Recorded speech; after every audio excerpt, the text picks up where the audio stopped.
Hallo, liebe Zuschauer.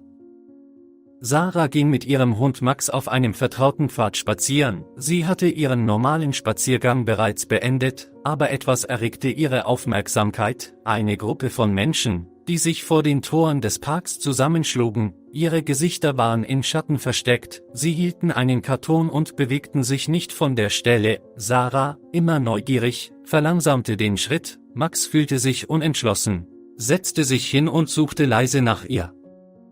Sie sah zu, wie sie die mit einem dünnen, staubigen Laken bedeckte Kiste an einen Pfosten am Tor lehnten und sich dann umdrehten und wegzogen, ohne sich umzusehen. Eine Welle der Angst hat Sarah überflutet.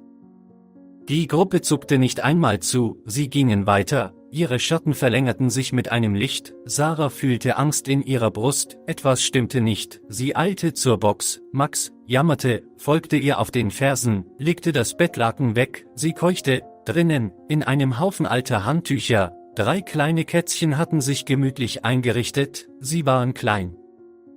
Sie war so klein, dass sich ihre Augen kaum öffneten und die Maultiere kaum hörbar waren. Oh Gott, sie flüsterte, ihr Herz schlug wütend. Sie sah viele verlassene Tiere, aber diese waren anders. Sie waren nur Babys, hilflos und einsam. Sie eilte zurück ins Tierheim.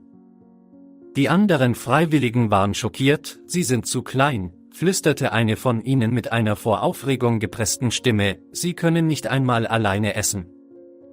Die Kätzchen wurden Leo, Luna und der Ball genannt.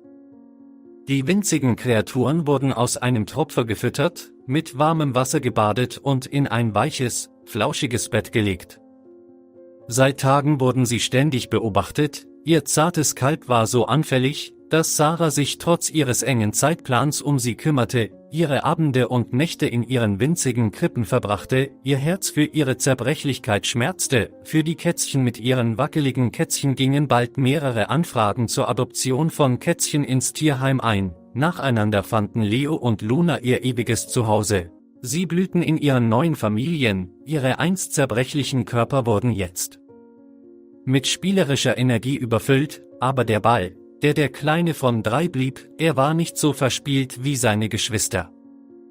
Als er sich oft in der Ecke seines Käfigs versteckte, vermisste er seine Brüder und Schwestern und miaute für sie, indem er leise, klagende Geräusche machte, von denen Sarah ihr Herz eingeklemmt hatte. Aber eines Tages kam ein Paar ins Tierheim. Es waren ruhige, freundliche Leute, die nach einem Begleiter suchten, aber einen Ball sahen, seinen winzigen Körper, der in die Ecke fiel, und sie merkten, dass sie ihn mit nach Hause nahmen, ihm die Liebe und Fürsorge, die er verdient hatte, zu schenken. Sarah sah zu, wie sie gingen, und sie wurde von einem warmen Gefühl umarmt. Der Ball fand sein ewiges Zuhause, ein kleines Kätzchen, das einst verlassen wurde und starb.